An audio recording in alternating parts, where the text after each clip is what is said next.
మాజీ మంత్రి ఎమ్మెల్యే కన్నా లక్ష్మీనారాయణ గారి కామెంట్స్. ఈ నెల 16వ తేదీన మాజీ శాసనసభాపతి డాక్టర్ కోడెల గారి 5వ వర్ధంతి.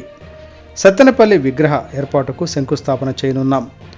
పంచాయతీరాజ్ గెస్ట్ హౌస్కు ఆయన పేరు పెట్టనున్నాం. ప్రజా వేదిక వద్ద కోడెల గారి వర్ధంతి సందర్భంగా పార్లమెంటరీ ప్రజాస్వామ్యం, రాజకీయ పార్టీలు అనే అంశంపై లెక్చర్ కూడా ఉంటుంది. అనంతరం ప్రతిభా అవార్డులు కూడా ఇస్తున్నాం.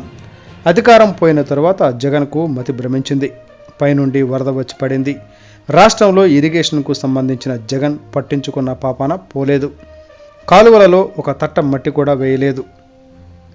జగన్మోహన్ రెడ్డి పాలన పాపాలను సరిదిద్దాల్సిన అవసరం ఉంది.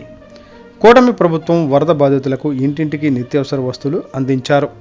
బాధితులు బాధపడుతుంటే ప్రభుత్వం దృష్టికి తీసుకురండి. మోసాలతో ప్రజలను కన్వీనర్గా పోసాని వెంకటేశ్వర గారు ఉంటారు. మరి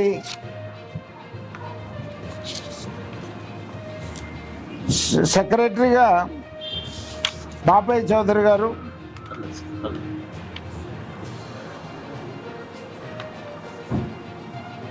సెక్రటరీగా పూజల వెంకట కోటయ్య గారు, మెంబర్గా దుగ్గినేని బాపయ్య చౌదరి గారు మరి ఆర్గనైజేషన్కి ఉండి గత 5 సంవత్సరాలుగా నడుపుతున్నారు. ఇది 5వ సంవత్సరం కాబట్టి శివప్రసాదరావు గారి అభిమానులందరూ కూడా ఆ రోజు 3 సత్తెనపల్లి ప్రజావేదిక దగ్గరికి రావాలని చెప్పేసి కోరుతా ఉన్నాను.